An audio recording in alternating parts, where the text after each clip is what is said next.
Amin. Sekali lagi beri tepuk tangan buat Tuhan, saudara. Haleluya. Silakan duduk. Shalom. Hari ini kita akan belajar dari sebuah tulisan yang ditulis. Sebenarnya ini bukan ditulis, ini adalah tradisi lisan, tradisi oral. Yang berkembang bahkan jauh dalam sejarah. Di tengah-tengah bangsa Israel ketika mereka berada dalam pembuangan. Bahkan mundur ke belakang. Ketika bangsa Israel berada di Mesir ada nasihat-nasihat oral, nasihat lisan. Yang akhirnya kemudian dibukukan menjadi Amsal. Kita lihat di dalam Amsal pasal 21 ayat yang pertama. Makanya kalau kita membaca kitab Amsal itu saudara, itu tidak urut. Misalnya satu pasal 20 misalnya. Antara ayat 1 sampai ayat penghabisannya tidak ada hubungannya. Jadi penggalan demi penggalan tradisi oral yang kemudian ditulis dan dibukukan. Termasuk pasal 21 ayat yang pertama dan kedua tidak ada hubungannya. Jadi kita tidak bisa dan mengait-ngaitkannya dengan ayat sebelum atau sesudahnya. Khusus untuk Amsal. Pasal 21 ayat 1. Kita baca bersama-sama. 2, 3. Hati raja seperti apa? Batang air di dalam tangan Tuhan dialirkannya kemana ia ingini. Sekali lagi, 2, 3. Hati raja seperti batang air di dalam tangan Tuhan. Dialirkannya kemana ia ingini. Tentu ada maksud pengamsal menulis ini. Ini bicara pertama-tama tentang hati raja. Saya ingin memberitahu kepada saudara bahwa raja bicara tentang otoritas. Bicara tentang kekuasaan. Orang yang memiliki hak atas nasib bawahannya. Kalau seorang raja sudah berfirman, maka tidak ada yang bisa membantahnya. Raja identik dengan kekuasaan. Raja identik dengan pengambilan keputusan. Raja identik dengan otoritas. Pernahkah Anda memberikan nasihat kepada raja? Saya itu senang kalau misalnya Presiden Jokowi mengangkat misalnya Dewan Pertimbangan Presiden. Wow, Anda tahu apa artinya Dewan Pertimbangan Presiden?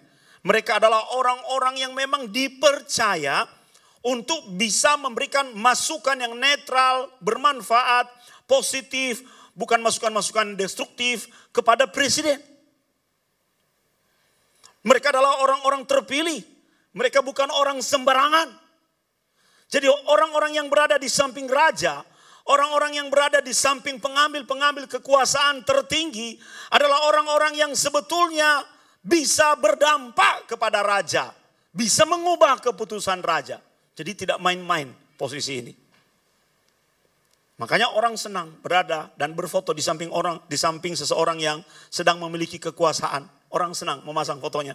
Karena paling tidak dia pansos. Betul toh? Oh dia dekat dengan presiden misalnya. Atau dia dekat dengan menteri. Dia dekat dengan pejabat A, pejabat B, pejabat C. Tapi sebetulnya hari ini kita mendengar dari firman Tuhan. Bahwa sekalipun orang-orang yang berada di samping raja mampu memberi pengaruh kepada keputusan-keputusan yang dibuat oleh raja. Tuhanlah yang berkuasa atas semua penasihat-penasihat itu. Haleluya. Intinya adalah tidak ada orang yang bisa mengubah keputusan raja. Kecuali raja itu sendiri. Tapi di dalam dunia ini, kita belajar mengenali bahwa ada yang namanya penasihat-penasihat. Kita belajar mengenali bahwa ada yang namanya lingkar 1, lingkar 2, lingkar 3. Makin dekat itu makin apa namanya? Raja makin mau mendengar apa yang dikatakannya. Seperti Tuhan Yesus dia punya lingkar 3. Dia punya lingkar 12, dia punya lingkar yang lain di luar itu. Tentu dia akan bersama-sama dengan orang-orang terdekatnya. Tentu dia akan memberikan hati terhadap orang-orang terdekatnya. Yang ini Abuna katakan sebetulnya adalah tidak ada orang, siapapun dia, kalau tidak berada dalam lingkar raja yang mampu memberikan nasihat atau mampu memberikan masukan kepada raja. Karena raja adalah orang yang sangat berkuasa. Tidak mudah. Misalnya Abuna kirim surat kepada Presiden Jokowi, dia akan menganggap saya ini siapa? Apalagi di situ ada aturan-aturan sekretariat. Siapa ini? Main beri nasihat sembarangan. Jadi tidak mudah. Karena raja adalah orang yang sangat berkuasa. Apalagi di masa dulu, saudara. Raja itu sama dan bahkan dianggap sama dengan Tuhan. Karena apa yang dikatakannya adalah undang-undang. Apa yang dikatakannya adalah kekuatan hukum. Apa yang dikatakannya harus dilaksanakan. Yang melanggar, wah, bisa mendapat hukuman. Kalau Anda menonton film Korea, di dinasti Joseon itu, ada jalan khusus yang boleh dilalui oleh raja. Dan ada jalan khusus yang dilalui oleh penggawa-penggawa. Dan ada jalan khusus yang dilalui oleh rakyat jelata. Orang menghadap raja nggak berani bertatapan muka. Dia harus tundukkan kepalanya. Karena raja identik dengan kekuasaan dan kewibawaan yang begitu kuat. Orang-orang yang tidak dengan mudah bisa kita pengaruhi. Hari ini mungkin Anda bertanya-tanya di dalam dirimu. Mungkin Anda sedang berhadapan dengan seorang raja di dunia ini. Saudara yang ada di rumah. Raja-raja yang berkuasa yang mengambil keputusan yang mungkin kalau dia bertindak nasibmu bisa berubah. Kita juga bisa mengalami hal yang seperti itu, saudara. Dan kita tidak bisa membuat keputusannya berubah atau mempengaruhinya. Ini bagian pertama yang Abuna jelaskan kepada saudara mengenai ayat ini. Bagian kedua yang kita pelajari, kata kunci yang pertama tadi adalah raja. Kata kunci yang kedua adalah aliran air. Di sini digunakan terjemahan batang air. Batang air itu begini, saudara. Jadi kalau kita melihat aliran air dari atas, misalnya dari satelit atau dari pesawat udara, kita akan melihat bagaimana bentuk aliran air itu. Misalnya seperti sungai ya. Bunda kalau landing Semarang itu bisa melihat banjir kanal itu, wah meliuk-liuk, oh seperti itu. Itu yang disebut dengan batang air. Pola aliran air. Dan kita mengetahui bahwa ada yang namanya sifat-sifat alami dari air itu. Sifat alami yang pertama adalah ketika air mengalir, dia selalu mengalir mengikuti pola yang mungkin terbentuk dari alam. Di Israel yang penuh dengan padang gurun, kita bisa tahu ini kalau banjir pasti dialiri oleh air. Karena apa? Karena kita membaca polanya. Ada jejak yang ketinggalan di situ. Jadi kalau Anda dari atas dari pesawat melihat ke bawah, walaupun tidak ada airnya, tapi Anda melihat ada pola, Anda bisa langsung menyimpulkan bahwa itu adalah daerah aliran dari air. Itu sifat alami yang pertama. Jadi air itu selalu mengalir mengikuti pola tertentu. Hal yang kedua, air itu selalu mengalir mengikuti jalan yang paling mudah baginya. Dan biasanya air itu selalu mengalir mengikuti jalur terpendek. Ini juga yang sering kali disebut sebagai jalan keledai. Bagaimana cara orang zaman kuno menciptakan jalan yang paling dekat, yang paling mudah dilalui? Mereka melepaskan keledai. Jadi orang yang membabat rumput di belakang keledai nanti. Di mana keledai itu pergi, itu adalah jalan yang menurut keledai. Jadi keledai enggak bodoh, saudara. Keledai selalu mencari jalan yang mudah baginya untuk tiba di satu tempat. Demikian juga dengan air. Jadi kalau tidak ada air, maka misalnya orang itu berada di daerah yang lebih tinggi, mereka akan ambil galon air dan menuangkan air itu dan mereka mengikuti kemana air itu mengalir. Itu adalah polanya. Air selalu mengalir melalui jalan yang mudah baginya. Itu sifat alami yang kedua. Sifat alami yang ketiga, air itu selalu mengalir pada daerah yang lebih rendah. Jadi nggak ada ceritanya kita alirkan air di sini lalu air mengalir ke atas. Tidak. Misalnya Abuna mengalirkan air dari atas mimbar ini, maka dia akan turun ke bawah, ke daerah yang lebih rendah. Ini tiga hal yang kita pelajari dari bagian yang kedua mengenai batang air. Yang pertama tadi tentang raja. Raja adalah pemilik kekuasaan, pemilik otoritas yang hatinya tidak mudah dipengaruhi. Dia hanya memberikan ruang bagi hatinya untuk mendengar nasihat-nasihat orang yang ada di dekatnya. Yang kedua kita mempelajari kata kunci batang air, pola aliran air. Air mengalir mengikuti pola tertentu yang secara alami terbentuk. Air mengalir menurut jalan yang mudah baginya. Air mengalir pada daerah yang lebih rendah. Mari kita lihat kenapa pengamsal berbicara mengenai raja dan batang air di dalam nasihat ini. Dia berkata di dalam kalimat berikutnya, hati raja seperti batang air. Perhatikan saudara, hati raja yang begitu keras, hati raja yang tidak mudah dipengaruhi itu, hati raja yang penuh dengan misteri. Raja bisa begini-begini loh saudara. Ya. Ketika kita memberi nasihat kepadanya, ya. Tapi keputusannya beda dengan apa yang kita nasihati. Beda dengan usulan kita. Karena hati raja penuh misteri. Itulah yang ingin digambarkan oleh pengamsal. Hati raja yang seperti itu sesungguhnya seperti pola aliran air. Seperti batang air, tapi hanya akan terjadi jika pola itu berada di tangan Tuhan.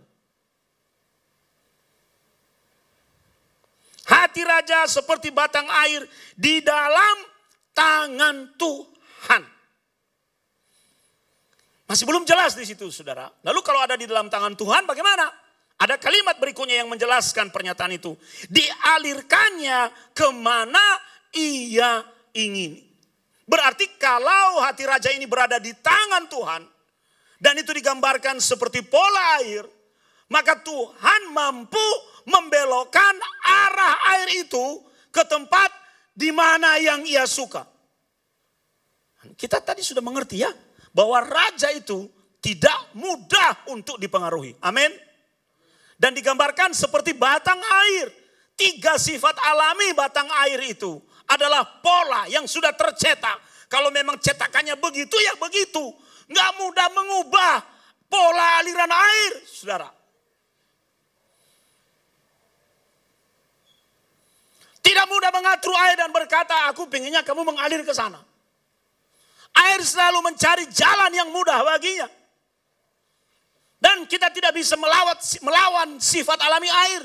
Dia mengalir dari tempat tinggi ke tempat yang rendah. Kita tidak bisa berkata air naik ke atas. Atau belok tajam ke kanan ke atas. Nggak bisa. Tapi semua sifat alami itu tidak berlaku kalau air itu diatur oleh Tuhan. Haleluya. Itu yang Tuhan mau katakan kepada kita hari ini. Sesulit-sulit orang, sesusah-susah seorang manusia yang penuh misteri, maka manusia itu tak bisa dipengaruhi dengan campur tangan Tuhan. Tuhan mampu menciptakan pola baru supaya air mengalir di pola yang berbeda. Amin. Tuhan mampu memerintahkan air melalui jalur yang berbeda. Mungkin lebih jauh dari jalur yang tersingkat. Air mampu mengalir ke sana. Tuhan mampu mengubah sifat air untuk berbelok tajam ke kiri tapi ke arah atas. Air itu selalu turun ke bawah. Kenapa? Karena kekuatan gravitasi bumi. Tuhan berkuasa membuat gravitasi itu tidak berlaku. Dan membuat air naik ke atas. Seperti itu gambaran pengamsal yang memberitahukan kepada kita. Kalau Tuhan campur tangan, maka apa yang tidak mungkin akan Tuhan buat menjadi mungkin. Sekalipun itu melawan sifat alami. Kalau udah Tuhan buka jalan kepada kita, jalan yang lama gak laku, saudara. Gak laku. Kalau kita berkata, Tuhan ini gak mungkin, gak masuk akal. Tuhan mampu membuatnya masuk akal bagi kita. Karena dia yang bertindak, itulah yang disebut dengan keajaiban. Dan ada kata kunci yang sangat indah di sini, saudara. Dialirkannya kemana ia ingini. Jadi siapa yang menjadi penentu aliran air ini? Keinginan manusiakah atau keinginan Tuhan? Haleluya. Keinginan Tuhan. Tuhan mau bilang ke kanan ya ke kanan. Tuhan bilang di situ ada jalan.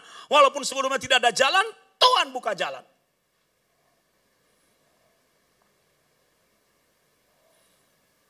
Abuna baru pulang dari Singapura mengurus visa Revo. Dan saya sudah siap-siap untuk kembali lagi bulan depan. Untuk mengambil visa itu. Karena visa itu prosedurnya memang demikian. Kita datang, wawancara, ditanya kamu sekolah di mana, mau ngapain. Kenapa kamu milih sekolah ini? Jadi wawancara. Karena kita akan diberikan kartu tinggal sementara. Dan biasanya setelah wawancara mereka berkata, oke, kembali ke negaramu. Nanti datang paling cepat sebulan lagi. Kami akan memberitahumu lewat email apakah visamu diterima atau tidak. Kalau visamu diterima, datang sebulan lagi. Visamu tidak diterima sebagai pelajar, kamu tidak perlu balik. Kan begitu toh? Memang begitu. Ada negara yang seminggu bisa mengeluarkan visa. Ada yang bisa 2 minggu. Tapi paling tidak 1 bulan. Dan khusus tempat ini memang tidak mudah. Jadi apa yang kami lakukan? Setiap kami melangkah, berdoa. Tuhan, hari ini kami mau ke Singapura, antar kami dengan selamat. Sampai di Singapura, Tuhan, kami sudah menginjakkan tanah ini. Pimpin kami untuk tiba di kedutaan negara itu. Tuhan pimpin. Sampai di kedutaan negara itu kami dilihatin. Kalian siapa? Dari mana kalian? Mau ngapain kalian? Hubungan kalian apa? Ini dan ini. Revo bilang, saya yang berkepentingan untuk visa. Lalu mereka siapa? Kenapa mereka masuk ke sini? Ini papa saya, ini om saya. Dia berkata, yang ngurus visa siapa? Kalian bertiga? Tidak, hanya saya, kata Revo. Yang 2 keluar. Saya tanya, kami di mana? Saya tidak peduli. Pokoknya keluar dan jauh-jauh dari kompleks ini. Lalu dia berkata, di situ di ujung jalan itu, kalian jalan kaki, nanti belok kiri, di situ ada semacam homestay dan kalian bisa ngopi di sana. Saya berkata, belum apa-apa. Udah di screening seperti itu. Tapi Abuna ingat ayat ini. Bahkan pagi hari sebelum berangkat saya berkata kepada Revo, nah kita berdoa. Hati raja berada di tangan Tuhan. Mari kita memastikan, ini loh kuncinya. Mari kita pastikan bahwa keinginanmu itu selaras dengan keinginan Tuhan. Amin. Itu. Jadi Abuna kali ini mengalami sebuah peristiwa sama seperti ketika gereja ini dibangun. Ketika gereja ini dibangun dulu saudara, semua jalan begitu mudah. Berdoa, Tuhan jawab. Berdoa, Tuhan jawab. Berdoa, Tuhan jawab. Setelah gereja selesai juga semuanya. Ya. Dan terulang lagi kejadian itu. Dalam kasus sekolahnya Revo. Saya berkata, Tuhan memudahkan jalan bagi kita. Berarti itu menjadi tanda bagi kita nak. Bahwa apa yang kita doakan ini, yang kita rindukan ini, selaras dengan kehendak Tuhan. Karena ingat, yang berhak membelokkan batang air bukan manusia, tapi Tuhan. Jadi intinya nak, kita harus mengerti isi hati Tuhan. Jadi akhirnya kami tinggalkan Revo di sana. Saya bilang gimana cara saya menghubungi? Gak boleh bawa HP, gak boleh bawa bolpen. Yang boleh bawa cuma map berisi kertas. Dan boleh bawa 1 kartu. 1 kartu untuk bayar. Diseleksi kartunya, ini aja bawa. Semua ditinggal.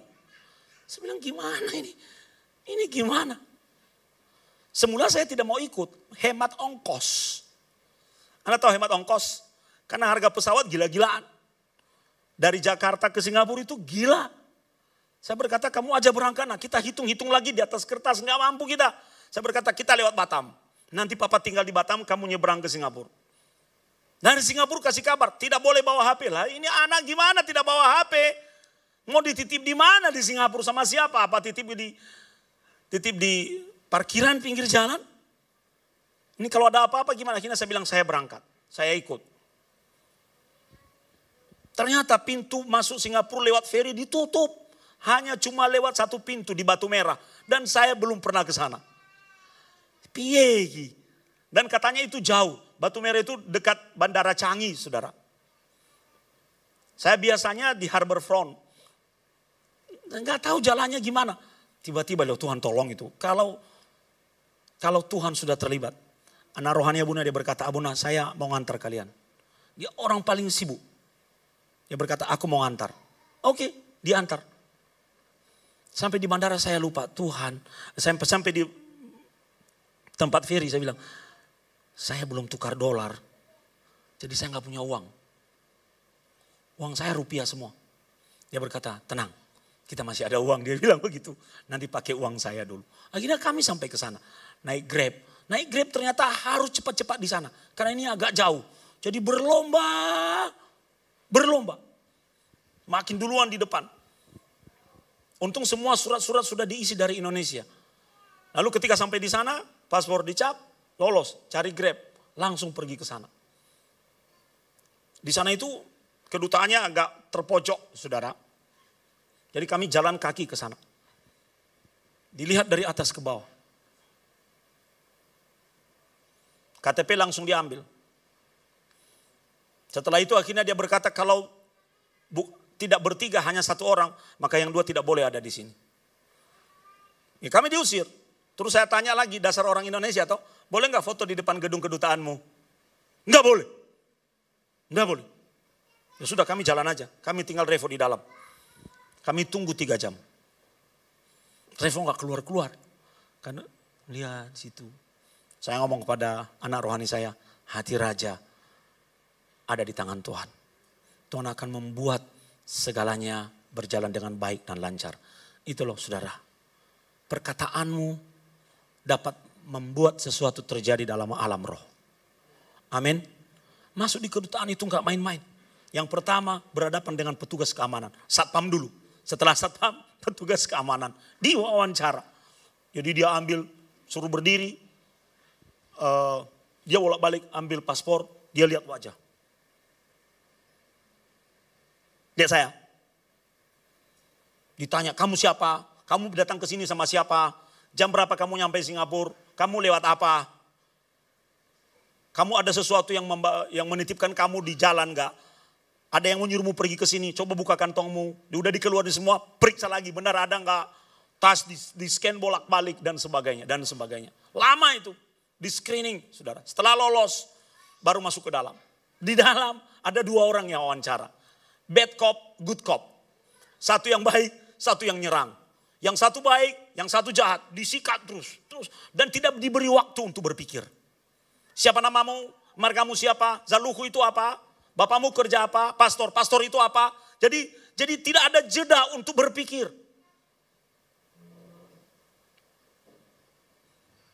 Siapa yang datang bareng kamu di sini tadi? Bapak saya dan om saya. Di mana mereka sekarang?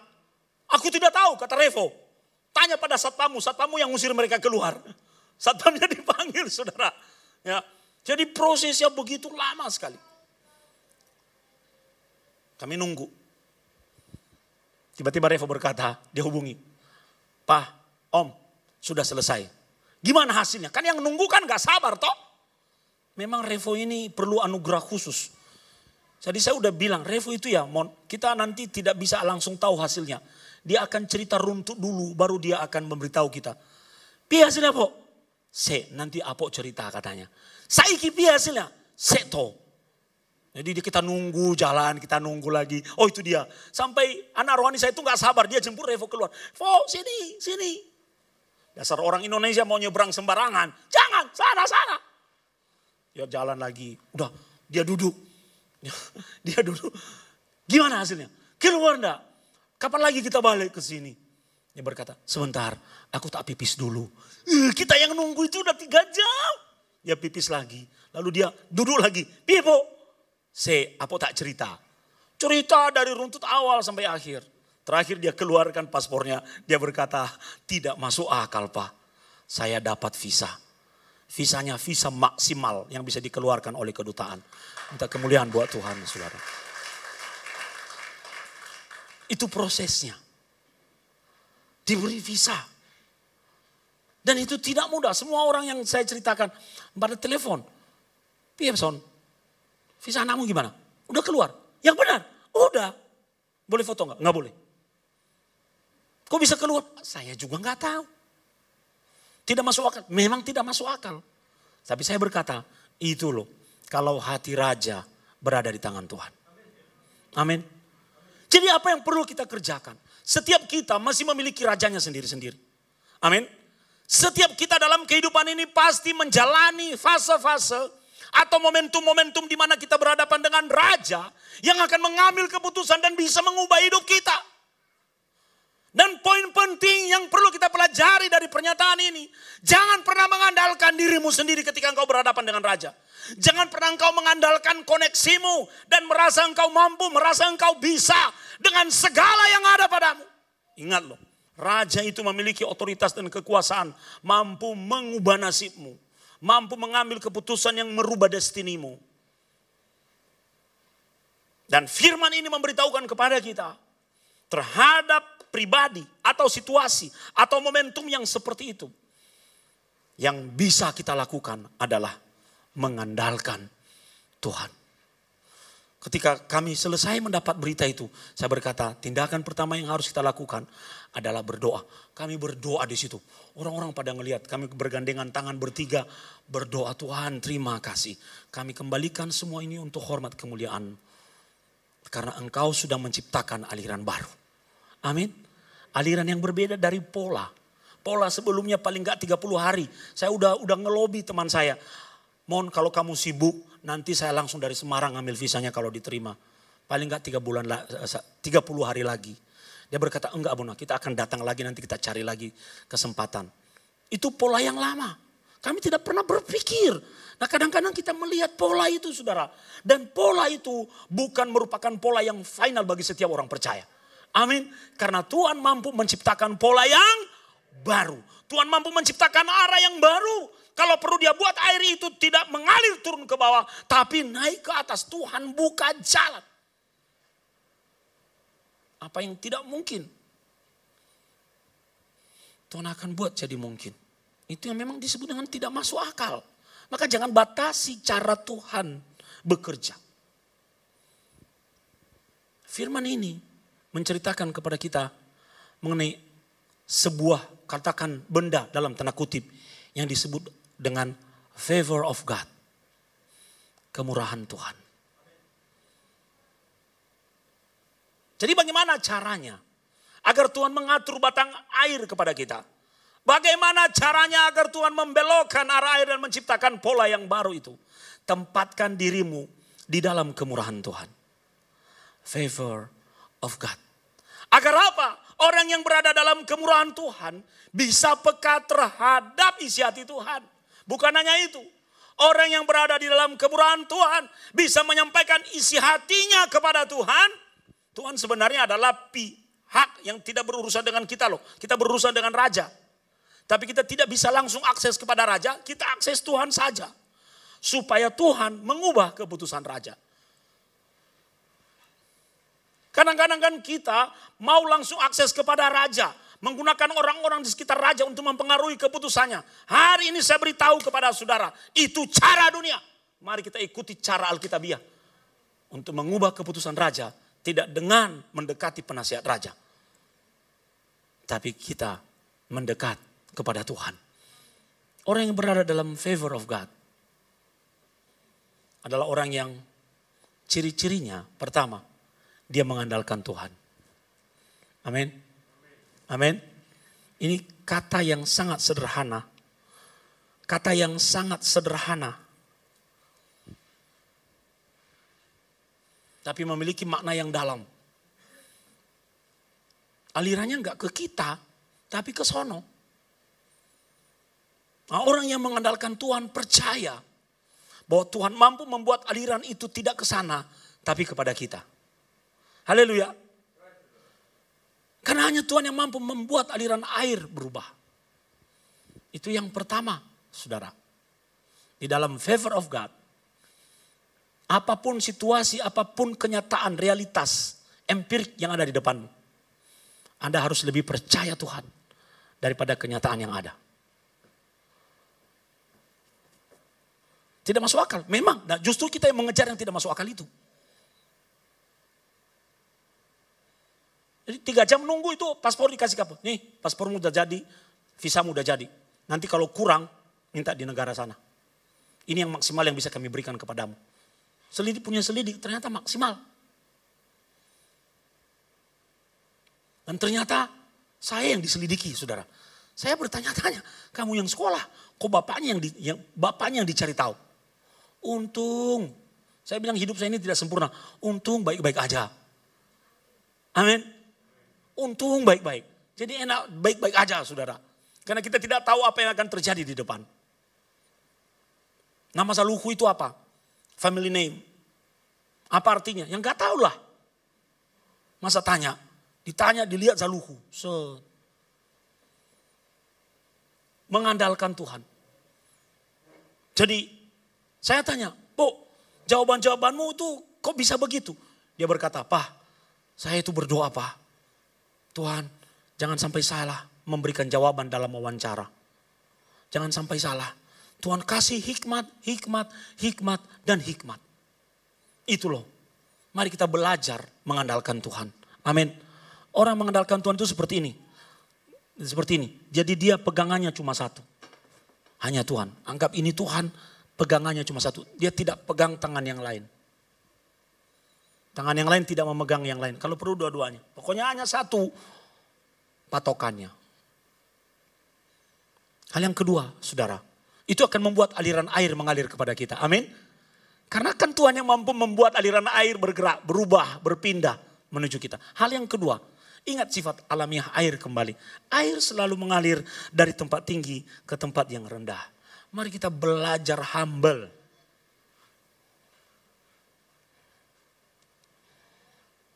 Mari kita belajar humble. Belajar merendahkan diri. Ketika kita tinggi hati, kita tidak akan pernah dapat apa-apa. Baru diberi sedikit, kita udah tinggi hati dengan segala apa yang kita miliki. Dan Tuhan tidak senang dengan orang yang tinggi hati. Dia akan mengambil kembali apa yang dia berikan dan percayakan kepada kita loh. Sebab dia Tuhan yang cemburu. Itu hal kedua yang bisa saya bagikan kepada saudara. Selain memegang Tuhan erat-erat. Selain memegang Tuhan erat-erat. Kita perlu merendahkan diri, memposisikan diri di hadapan Tuhan. Tuhan itu yang sedang kita rayu kok. Yang sedang kita, Tuhan itu yang sedang kita dekati untuk membuat keputusan mengubah batang air. Tapi kita mau naik lebih tinggi dari Tuhan. Tidak bisa begitu. Justru kita harus merendahkan diri. Sehingga di situ kemurahannya akan mengalir. Haleluya. Yang ketiga, sederhana saudara. Pure heart. Hati yang murni. Janganlah mencari perbuatan tangan Tuhan. Jangan mencari dan melihat tangan raja. Tapi cari hati Tuhan. Cari pribadi Tuhan. Cari. Nanti Tuhan yang akan tuntun. Kalau itu jalan bagimu. Kalau itu memang jalan bagimu. Tuhan akan membuatnya menjadi semakin mudah. Karena Tuhan yang bertindak. Jadi saya ngomong ke Revo, perjalanan pulang, kami sudah bawa satu pakaian, satu setel. Siapa tahu nginap. Mau nginap di mana? Enggak tahu. Oh ya, satu lagi. Kasusnya Revo ini agak unik. Ini perlu saya bagi kepada Bapak Ibu. Bagaimana Tuhan bertindak mengubah hati raja. Orang kalau mengajukan visa, maka dalam aplikasi pengajuan itu harus disertai dengan tiket berangkat ke negara tujuan dan harus disertai tiket kembali. Jadi tiketnya itu ada untuk pergi dan tiketnya itu untuk pulang. Paling tidak kita sudah membooking tiket untuk pulang. Karena programnya jelas, misalnya programmu 1,5 tahun, maka tiket 1,5 tahunmu itu harus ada. Itu aturannya. Saya nggak tahu dengan negara lain, tapi di negara ini itu. Jadi tiket pulang pergi harus ada. Dan kami tidak bawa tiket kembali dari sana. Tahu kenapa? Tiketnya larang. Mahalnya minta ampun. Saya bilang kita nggak ada duit beli tiket pulang. Kita bawa aja tiket berangkat. Jadi itu membuat lama. Dia berkata apa jaminannya kamu tidak tinggal di negara ini dan hilang. Dan tidak kembali ke negaramu. Ditanya bola-balik. Karena kamu tidak punya tiket pulang. Loh aku kan tidak tahu kapan selesainya. Nggak mungkin. Langsung ditelepon sekolahnya loh saudara. Benar nggak? Berapa lama waktu sekolah ini? 1,5 tahun. Selesainya kapan? Diberitahu. tanggal segini. Harusnya kan kamu sudah tahu, di programnya sudah ada. Kenapa kamu tidak beli tiket pulang? Itu nggak bisa ini. Apa jaminannya kamu tidak pergi menghilang? Bilang saya mau kembali ke negaraku, Bu. Saya di sini mau belajar. Dan saya tidak tahu program saya akan berakhir kapan karena saya mau tesis. Dan siapa tahu saya akan melanjut ke PhD. Jadi itu akan panjang. Orangnya bilang, nggak beli tiket Abuna, saudara. Harga tiket pesawat gila-gilaan toh. Ngeri. Tapi kalau hati raja berada di tangan Tuhan, ada kemudahan. Amin. Kalau hati raja ada di tangan Tuhan, ada bukan hanya kemudahan, ada kemurahan. Dia langsung berkata, orang itu berkata, kami tidak bisa memutuskan, kami akan hubungi duta besar. Jadi berkasnya Revo langsung dibawa ke duta besar. Itu.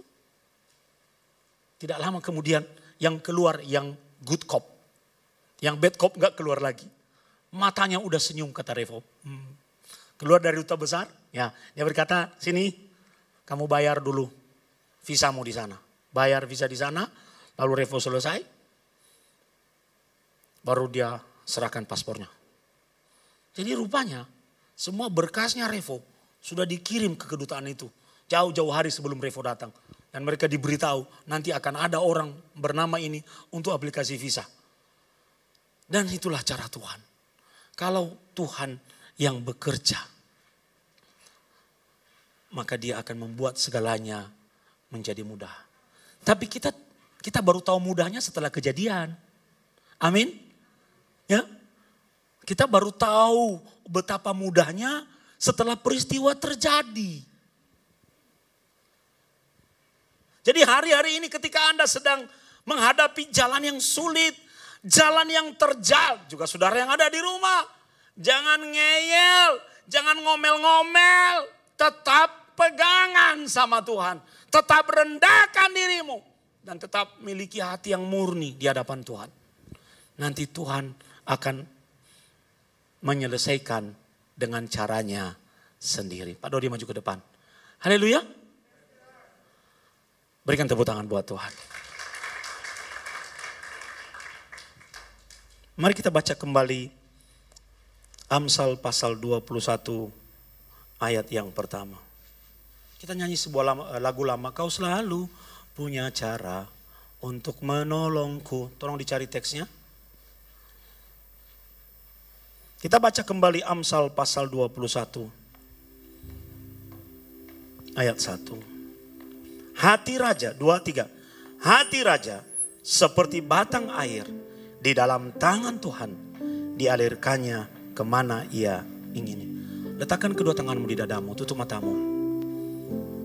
Anda ingin pola seperti apa yang akan mengalir dalam hidupmu? Biarkan Tuhan bertindak. Ambil satu secara pribadi. Raja seperti apa yang sedang Anda hadapi saat ini? Selalu ada jalan, saudara. Favor of God itu selalu mengalir bagi orang-orang yang rendah hati.